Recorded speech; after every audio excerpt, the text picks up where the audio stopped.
damos la bienvenida al doctor Pablo Valverde, juez interino de la Corte Nacional de Justicia. Doctor Valverde, muy buenos días. Sin duda, el sistema judicial ecuatoriano se encuentra bajo la lupa. Ha tenido muchísimos problemas en los últimos años, pero también se lo ve como un importante acierto que en alguna medida ha devuelto a la fe a los ecuatorianos la actuación de los jueces en el caso Sobornos 2012-2016. Con estos antecedentes y varios casos importantes que involucran también a otros políticos ecuatorianos, la Corte se apresta a reorganizarse con el nombramiento de nuevos jueces. Quisiéramos conocer su punto de vista en términos generales sobre la coyuntura actual que vive el sistema de justicia de Ecuador. Buenos días, Gustavo. Buenos días a quienes nos escuchan. Es una etapa, no sé si estamos bien. Perfectamente, te escuchamos y le vemos perfectamente. Muchas gracias. Gracias por la oportunidad. Yo creo que la situación de la institucionalidad del país pasa por fases muy importantes, como usted ha puesto de relieve. Y efectivamente, esta situación de estar frente a un concurso público de oposición y méritos para designar a 16 jueces de la Corte Nacional de Justicia es un punto importante porque hay que considerar que la Corte Nacional es el organismo de la Administración de Justicia de cierre de la justicia ordinaria. Es decir, las resoluciones de ahí ya pasan a ser, dentro de la justicia ordinaria, de definitivas. Indudablemente lo que se requiere, y esa es la aspiración de todos los ecuatorianos, es que a esos cargos que está hecha la convocatoria lleguen los mejores juristas, hombres probos, mujeres probas, y con mucha convicción de servicio público, con esa convicción de tutelar los derechos humanos de las personas que son los sujetos procesales en las diferentes causas, y es de esperar que efectivamente, como digo, lleguen los mejores hombres y mujeres para que los ecuatorianos sintamos que tenemos esa garantía de que cuando requerimos concurrir a la Corte Nacional de Justicia estamos resguardados por jueces independientes, imparciales. Eso es el pilar fundamental de la Administración de Justicia, de esos jueces que van a resolver los procesos en mérito de los autos, y por lo tanto no va a existir ningún tipo de influencia, porque como digo, este es el organismo de cierre de la justicia ordinaria. Entonces de ahí la importancia y de ahí la aspiración justa de todo el país de que este proceso que se lo está llevando a cabo de una forma transparente, donde que ya está participando veeduría ciudadana, indudablemente sea de lo mejor que podamos tener en el país. Doctor Valverde, muy buenos días. El concurso para jueces a nivel de todo el territorio nacional ha sido cuestionado desde hace muchísimos años. Ha sido cuestionado por el sector político, por los sectores sociales, por los ciudadanos e incluso por el propio sector de la justicia, la función judicial de nuestro país. ¿Qué es lo que garantiza de alguna manera que este concurso en esta ocasión para cubrir estas 16 vacantes, concurso que si no me equivoco fue convocado ya en el mes de julio, pueda darle ciertas garantías tanto a quienes participan de autonomía, de transparencia, como ese grado de confianza que en los actuales momentos es absolutamente necesario para los ciudadanos y las ciudadanas poder volver a confiar en la justicia del país? Yo creo que, Rosanita, buenos días. Yo creo que la situación, podemos hacer una comparación. En los concursos anteriores, por ejemplo, existía una entrevista que era evaluada y eso sirvió precisamente para posesionar a gente que en las otras fases del concurso no llegó a los puntajes necesarios, y eso repercutió para que lleguen la gente los que estaban en la situación de poder nominarles, quisieron que lleguen. No, entiendo yo que no son todos los casos, pero ahí hubo unas denuncias puntuales. Entonces, eso, por ejemplo, fue parte de una veeduría internacional. Recordaremos los ecuatorianos en los que vino el ex juez español Baltasar Garzón, y se hizo una auditoría a todo ese proceso. Y de ahí, por ejemplo, digo, eso es lo bueno, hemos aprendido algo de eso, y ahora tenemos una entrevista que no tiene calificación, que no puede tener, porque indudablemente pasa a ser temas subjetivos. Entonces ya enmendamos ese tipo de cosas. ¿Cuál es otra cosa que yo le veo positiva? Es que ahora, a través de las herramientas digitales, el Ecuador puede tener mayor acceso a toda la información. Si ustedes ingresan a la página web del Consejo de la Judicatura, encuentran quiénes están participando, cuál es lo principal que han hecho ellos en su trayectoria profesional, cuál es el aval que ellos han presentado respecto a temas de docencia universitaria, si son abogados en libre ejercicio, si son jueces de este país. Y también hay otra cosa importante, que en las declaraciones juramentadas de alguna forma se asegura que usted no está dentro de los impedimentos, pero no solo de los que están dentro de las leyes, como por ejemplo no deber pensiones alimenticias, sino también que usted no ha sido sancionado, no ha sido llamado la atención por organismos de derechos humanos, por la Defensoría del Pueblo, por el Consejo de Participación Ciudadana. Es decir, esa declaración juramentada de alguna forma también da cuenta de la idoneidad y de que el candidato, la candidata, tiene una hoja de vida transparente, que no ha sido objeto de sanciones, no solo, como digo, por parte en este caso, de jueces del Consejo de la Judicatura, sino también de otros organismos de la sociedad civil, para que den cuenta que está yendo una persona con una integridad ética y una integridad en cuanto al trabajo que ha ejecutado, que da cuenta que lo ha hecho bien, que no tiene situaciones en la Contraloría, que no tiene glosas incluso civiles, no solo penales, que no ha sido sancionado penalmente y todo eso. Entonces yo creo que esas declaraciones juramentadas también garantizan que las personas que están en ese concurso y que van pasando las diferentes fases, indudablemente tenemos la seguridad de que son personas idóneas y que por lo tanto están cumpliendo bien el papel Valverde, en el trabajo que desempeñan. Jueces que pasan a la historia en las páginas negras de la justicia ecuatoriana. Entre ellos podemos recordar a Juan Paredes, el famoso juez de Chuquiseven. Pero asimismo cabe resaltar, y hay que decirlos con nombre y apellidos, jueces que están haciendo historia en estos días. Los jueces Iván León, Marco Rodríguez, Iván Saquicela. No una jueza, pero Diana Salazar, con ese brillante desempeño que ha tenido.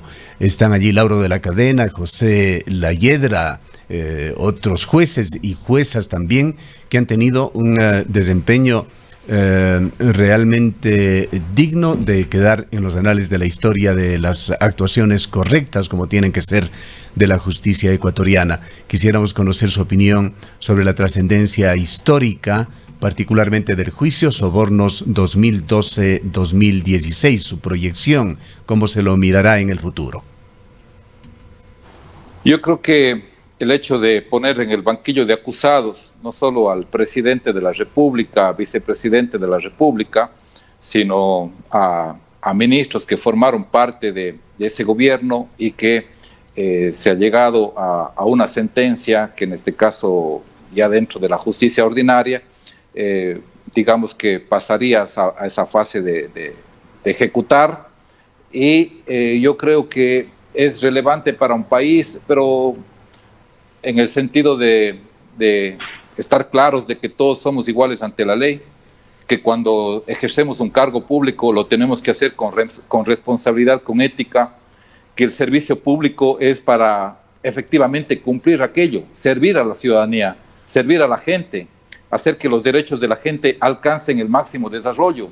Cuando yo llego a la presidencia y al ministerio, lo que me tengo que preocupar es que precisamente forjar una política pública para que la gente que menos tiene y que menos oportunidades ha tenido en la vida por diferentes situaciones, alcance ese proyecto de vida y alcance la tutela efectiva de sus derechos. Pero si nos vamos allá para servirnos del servicio público, para servirnos del erario nacional, y para hacer del cargo público una oportunidad, no para servir a la gente, sino para yo servirme, indudablemente es un gran mensaje. Es un gran mensaje no solo para el Ecuador, sino para todo el mundo. Es decir, que cuando antes estábamos acostumbrados a decir que la justicia era para el de Poncho y que por lo tanto quien podía tener influencia en la administración de justicia no le iba a llegar la aplicación de la ley, creo que lo ejecutado en este caso, sin duda, como digo, es un mensaje para todos. ¿Y eso qué significa también? Que la persona que no es el presidente de la República, sino todos quienes ejercemos un cargo público, todos, absolutamente todos tenemos que estar claros cuál es nuestra misión en ese cargo público y que nosotros estamos para servir ahí a la gente y para cumplir la labor que la ley, que el ordenamiento jurídico dice que lo tenemos que hacer bajo todos los parámetros de la ética y la responsabilidad pública y tener esa convicción de servicio. Y esta es una parte muy importante para quienes aspiran llegar a la Corte Nacional de Justicia. Hay que tener convicción de servicio público. Una jueza a quien quizá dejamos fuera de ese listado es Daniela Camacho, otra jueza que ha tenido una actuación muy decidora, muy valiente durante todos estos últimos años y los complejos casos que le han tocado tratar. ¿Considera usted, doctor Valverde, que la actuación de este grupo de personas, de estos jueces, tan seres humanos como cualquier otro, se van a convertir un referente en la elección que se encuentra en curso, que no vaya a suceder lo que ha pasado, por ejemplo, en la otra función del Estado, en la función legislativa, donde se acaba de renovar con una serie de dificultades una nueva comisión de fiscalización que no convence? Yo, Gustavo, tengo una visión amplia de lo que es la administración de justicia. Como digo, creo que esto es un caso importante. Sin duda, quienes han estado al frente, los administradores de justicia, hombres y mujeres, jueces de la Corte Nacional, han cumplido el rol conforme el ordenamiento jurídico manda. Creo que, como digo, es un buen mensaje para todo el país. Pero también yo creo que en la Corte, en todos los tribunales de justicia, todos los casos son importantes, todos los casos tienen relevancia.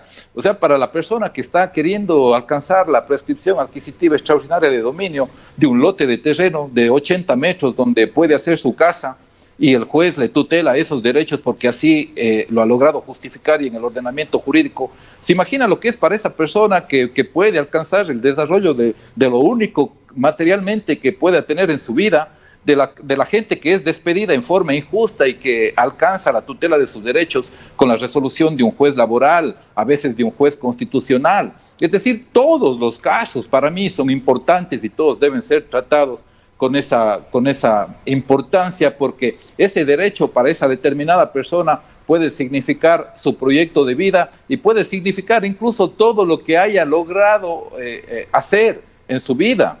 Entonces, yo creo que deberíamos verlo desde esa visión, pero indudablemente también en este caso, este tema siendo Doctor, de trascendencia por las personas que están involucradas, indudablemente que tiene la importancia. Y digo, esto también creo que es el gran mensaje de la gente que va a ir allá, ¿no? Es decir, tiene un gran soporte, de decir que cuando los jueces ejecutan su trabajo conforme manda el ordenamiento jurídico, tienen el respaldo de la ciudadanía y sobre todo tienen el respaldo de su conciencia que le dice, usted dio a lo que le corresponde. En este contexto, precisamente, tal y como está concebido el concurso para llenar estas 16 vacantes, ¿podríamos confiar en que se garantiza la transparencia de este concurso por un lado y la independencia por otro de los jueces? Ha habido un paso importante con las resoluciones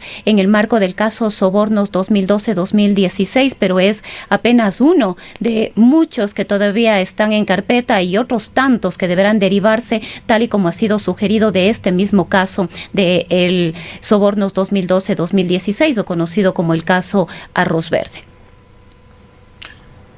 Yo, como le decía, el tema de que usted este rato pueda acceder a la página web, cualquier persona lo puede hacer, va a ver quiénes son el comité de expertos, quiénes son las personas que han sido llamados en esa calidad, quienes luego harán el banco de preguntas, quienes estarán en los que van a evaluar la prueba práctica, como digo, cuáles son los antecedentes de los candidatos a jueces. Es decir, usted tiene acceso como ciudadanía.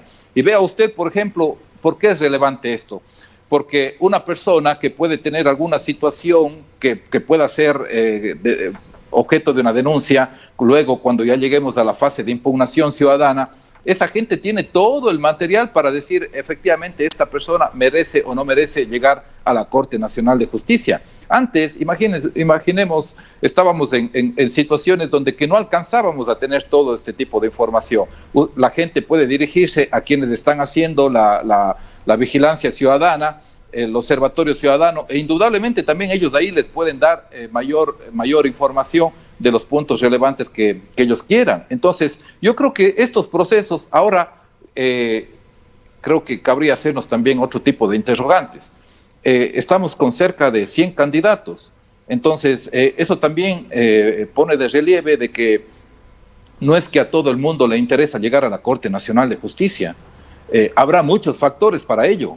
Y como digo, habrá gente que incluso con toda la honradez intelectual dice no me siento capaz para llegar a tan alto cargo, o estoy yo en el libre ejercicio en la cátedra universitaria y esa es mi convicción de vida y no la voy a cambiar.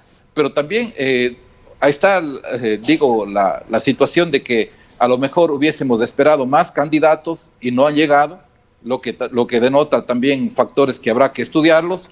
Algún momento yo quisiera que ahora que se van a proponer una serie de reformas y consultas, se está desde la ciudadanía, desde los candidatos, se está proponiendo para hacer cambios en la Constitución. Yo creo que habría que cambiar situaciones, yo creo que habría que cambiar que ya no sean los conjueces los que califiquen los recursos de casación, sino sean directamente los jueces, aumentar el número de jueces, es decir, ya no invertir en conjueces y jueces, sino todos jueces, para que pueda tener un despacho más oportuno las causas en la Corte Nacional de Justicia. A mí me parecería muy interesante que discutamos si es que tiene que seguir vigente la casación o podríamos volver a la tercera instancia. Esta es una institución que ha pegado, es una institución temas que requieren aún reforma en el sistema judicial ecuatoriano. Queremos agradecerle, doctor Valverde. El doctor Pablo Valverde es juez interino de la Corte Nacional de Justicia, fue presidente de la Corte de la SUAT.